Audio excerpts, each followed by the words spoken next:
constante maldición argentina que nos ha robado el sueño de ser una gran nación. En 1983, con el regreso definitivo de la democracia, creímos que ese sueño aún podía ser cumplido. Casi 30 años han pasado y la corrupción siempre ha seguido estando ahí para destruir. Desde 1990, los escándalos de corrupción se hicieron cada vez más frecuentes y el pueblo se empezó a acostumbrar a esta realidad nefasta. De a poco, el sueño de la gran nación de Sudamérica comenzó a desvanecerse. La corrupción se había enquistado enfermando las instituciones. Tenemos que tratar de no robar por lo menos 2 años en este país. Así, los grandes casos de corrupción empezaron a surgir. La escandalosa privatización de Entel, la venta ilegal de armas a Croacia y Ecuador, las coimas de SWIFT, el Shomagate, el escándalo IBM Banco Nación, la investigación del atentado a la AMIA, Siemens y los DNI, la voladura de la fábrica militar de Río Tercero, las coimas en el Senado con la Banelco, el caso Skanska, las valijas de Antonini Wilson, Ricardo Jalme, los medicamentos truchos, los fondos de campaña del kirchnerismo, la ONCA, el enriquecimiento patrimonial de los Kirchner. Y ahí tenemos, esta es parte de la campaña. El audio es así, no es que está mal el audio, es una voz grave. Bueno, y un poco la idea fue de Carlos Correa y otras personas que están trabajando con esta iniciativa en las redes sociales contra la corrupción. Gracias por venir, Carlos. No, gracias a vos. Buenas noches. Y también tenemos invitado al autor de un artículo que fue publicado en el diario La Nación el pasado mes de junio, ¿no? Es así, el 11 de junio, Alejandro. Alejandro Poli Gonzalvo es historiador y escribió un artículo muy interesante que también habla justamente de la corrupción. Buenas noches, gracias por venir. Buenas noches. Bueno, voy a arrancar con usted, Alejandro. ¿Por qué usted como historiador focalizó en el tema corrupción y un poco en este artículo que me resultó tan interesante, digamos, mostrando esto que a veces no se ve tan directamente, ¿no? Que la corrupción mata? Bueno, primero que antes que como historiador, como ciudadano, me parecía que era importante lo que podemos aportar cada uno de nuestro lugar, y de esta pequeña tribuna que es el artículo de la Nación, era una manera de difundir esta idea. Como historiador lo que puedo aportar es que esto tiene antecedentes en otros países donde se han sancionado leyes concretas para que los delitos de corrupción sean imprescriptibles, que es un poco lo que propone el artículo, en línea con una demanda creciente de la sociedad que se ha visto reflejada en las últimas marchas ciudadanas, en algunas iniciativas como la de las redes sociales que vamos a comentar. Sí. Usted nombraba el caso de Bolivia, por ejemplo. El caso de Bolivia, inclusive el caso de Venezuela, tanto que a veces se habla en la Constitución bolivariana de Venezuela, también hay un artículo que ha declarado la imprescriptibilidad de los delitos de corrupción. La Convención Nacional de las Naciones Unidas también, de alguna manera, si bien habla de imprescriptibilidad, sí habla de plazos muy amplios como para darle la chance, sobre todo en países como el nuestro, donde la justicia es tan lenta. Es tan lenta, ¿no? A que se prueben, tantas chicanas, claro. Y durante los gobiernos, mientras están en el poder, transcurren los años con un grado de impunidad que después cuando le toca a otro partido, a otro gobierno, ya es tarde porque ya han prescrito los delitos. Hay un caso muy interesante que es el de Brasil, para dar alguna referencia, con Dilma Rousseff, que por más que fue sucesora de Lula y del fin, de alguna manera, de Lula, sin embargo ella cuando asume inició una campaña muy fuerte de lucha contra la corrupción y de hecho en estos años se ha destituido a 7 exministros que eran muchos funcionarios de Lula. Sin embargo ella pudo avanzar, lo cual demuestra que cuando hay voluntad política también se puede absolutamente avanzar. ¿Sí? Bueno, en este caso la voluntad parte de los blogueros, parte de un ciudadano común que está en las redes sociales e impulsan una campaña en donde cada uno de nosotros podemos firmar un documento, que lo tengo aquí, que es el proyecto de ley para que no prescriban los delitos de corrupción y la conformación de la Comisión Nacional de Ética Pública. ¿Es así, Carlos? Así es, sí. Bien. Sí. ¿Cuándo comenzaron con esta campaña? Mira, esto tiene ya... la idea tiene un poquito más de un año, ¿no? Nosotros estábamos participando en todo este movimiento ciudadano, tratando de impulsar las marchas que después se volvieron tan masivas, ¿no? Pero esto empezó incluso antes del famoso 8N, antes de las más multitudinarias. De los cacerolazos. Sí, poco después de uno que hubo en junio, dijimos, bueno, algo más hay que hacer además de por supuesto, seguir fomentando la participación, tratar de proponer cosas. Claro. Y ahí empezamos a darle forma a esta idea. Sabíamos que la corrupción era quizás uno de los temas más importantes para tocar y donde, al fin y al cabo, la gente más sensible estaba. Y lo que queríamos era instalar lo más posible esto y tratar de generar algo. Y se nos ocurrió esta idea, hacer un proyecto de ley e impulsarlo por las redes sociales. Y bueno, le dimos forma, lo armamos, después sobre la marcha nos dimos cuenta de que había otras iniciativas, de que había algunos antecedentes y que la cosa podía tomar difusión, más allá de, digamos, nosotros sabíamos de la dificultad de que poder lograr que se sancionen, pero el objetivo era instalar el tema, es instalar el tema, ¿no? Y creo que cada grano de arena, ya sea de esta manera o con el artículo de Alejandro y este tipo de cosas, realmente ayudan mucho. Y lo bueno es que la gente está empezando a darse cuenta del problema de la corrupción y de lo grave que significa, ¿no? Y a veces nosotros le decimos, bueno, ¿te das cuenta si es grave o no? Bueno, imagínate cómo sería el país si no hubiera corrupción. Claro. Y ahí tenés la respuesta qué tan importante es. Claro. Sí, inclusive hemos tenido hasta el apoyo del Papa Francisco, que hace poco tiempo dijo una frase bastante dura, que dijo: los corruptos son el anticristo. Sí. Y la verdad que no pensamos no como ellos, o sea, el propio Papa, de lo que quiere hacer en el Vaticano y como mensaje a la sociedad, porque finalmente uno a veces ve el corrupto como alguien individual que se beneficia, pero hay que ver como una persona antisocial que realmente impide que esos fondos lleguen a quienes tienen que llegar. Si la sociedad empezara a verlo de esta manera, no solamente como la persona en sí que se enriquece, sino este ser antisocial que de alguna manera impide que la ayuda llegue a quien tiene que llegar, yo creo que cada vez iría tomando más conciencia. Porque se ha dicho en Argentina que cuando, lo hablamos antes, que esto surge cuando la economía empieza a andar mal, que cuando la economía anda bien a la gente no le preocupa la corrupción. Yo creo que eso está cambiando en la sociedad argentina. Yo creo que está madurando, como otras cosas que han ido madurando, y que muy pronto ya no, va a ser independiente de cómo le vaya a la economía el que la gente tenga estas demandas.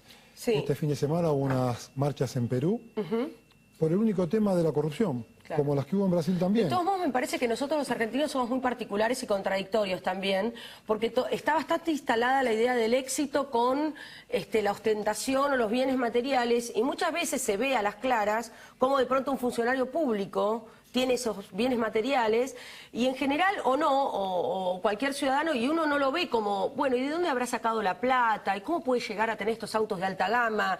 Ya sea o un ciudadano común o un funcionario, sino que se lo ve con una idea de éxito todavía, ¿no? De logro. Bueno, no sé, creo que la sociedad ya no lo ve así. Me parece que hay una cultura argentina, porque la corrupción no es de este gobierno, es de hace décadas. Podemos hablar de la década del menemista como, digamos, donde se intentó hacer algo más visible porque el periodismo podía denunciar mucho y luego se armó la Oficina Anticorrupción, etcétera, hubo varias denuncias, pero estamos hablando de todos los colores políticos en los gobiernos. Acá lo que hace falta es que los partidos políticos, todos, cuanto más mejor, garanticen el accionar de la justicia. En la medida que la justicia realmente pueda trabajar y tengamos una ley que declare esta imprescriptibilidad, va a ser fácil que después estas cosas vayan siendo condenados. Mismo en Brasil, también hay otro caso muy conocido, que es José Dirceu, que era un jefe de gabinete de Lula, un personaje importantísimo, por unos coimas en la Cámara de Diputados, como nuestras famosas coimas del Senado, fue condenado el año pasado a 10 años de prisión. Y era un personaje de los más poderosos de Brasil, o sea que...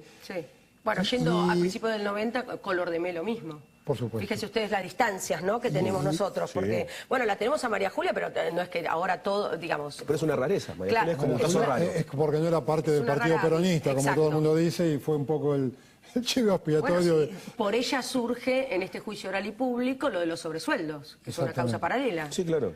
¿No?, que daba la jefatura de gabinete. Ahora, el proyecto vigente que hay, ¿cuál es? ¿Cómo está avanzando? ¿Cuánta importancia le da al Poder Legislativo? Y por otro lado, ¿qué modificaciones proponen ustedes, ¿no?, que está en la página de ustedes? Bueno, vamos por partes. El proyecto que sí está en la página, esencialmente lo que propone son dos pilares grandes. Por un lado, la imprescriptibilidad de los delitos. Por otro lado, la conformación de la Comisión de Ética Pública, que en realidad fue aprobado en el gobierno de la Rúa, allá por el 99. También... quizás a raíz de lo que por ahí hablábamos antes, que bueno, la economía no iba bien, la gente se empieza a preocupar más de eso, que yo también creo que está cambiando. ¿En qué sentido? A ver, decime. Creo que nos estamos empezando a dar cuenta de que el problema de la corrupción trasciende a la coyuntura económica.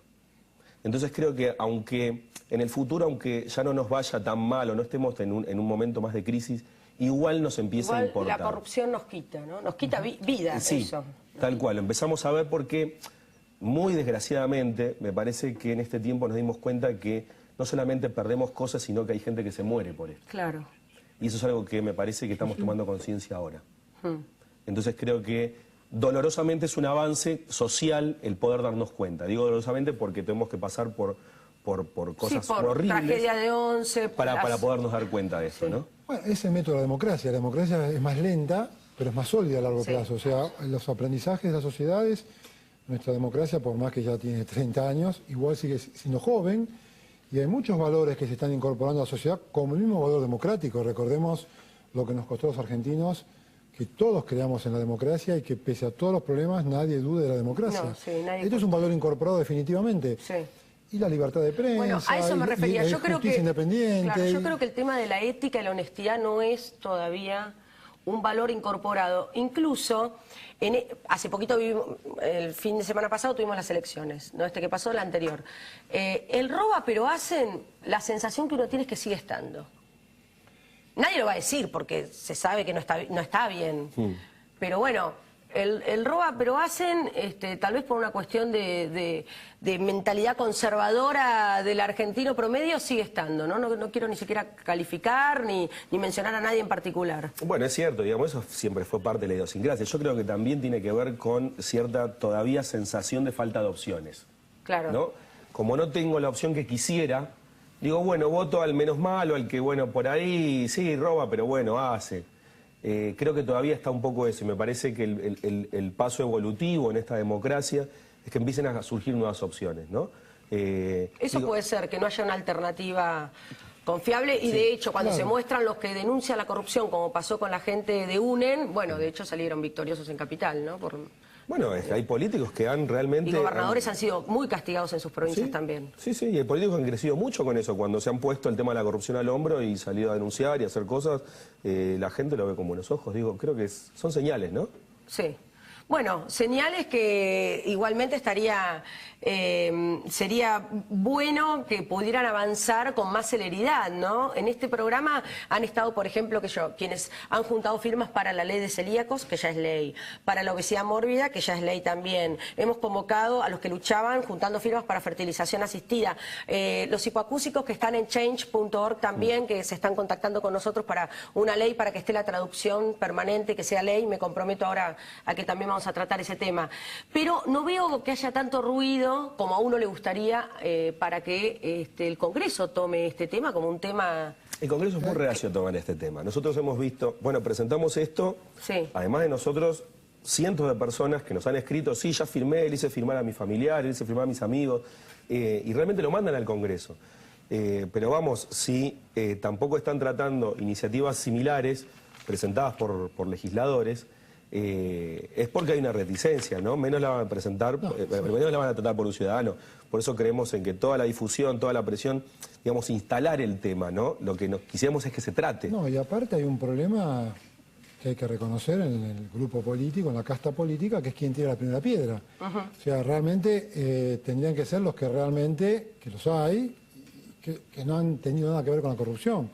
La corrupción ha sido un fenómeno muy extendido en los gobiernos nacionales, provinciales, municipales. Absolutamente. Entonces, los funcionarios públicos que cambian los gobiernos políticos y la capa de funcionarios sigue teniendo prácticas corruptas en cosas chicas, menores, pero permanentemente esto se da. Yo creo que, la verdad, en la medida que las leyes no se cumplan, no va a haber forma de que esto se haga. Y las leyes se cumplen cuando hay penas y hay rigor.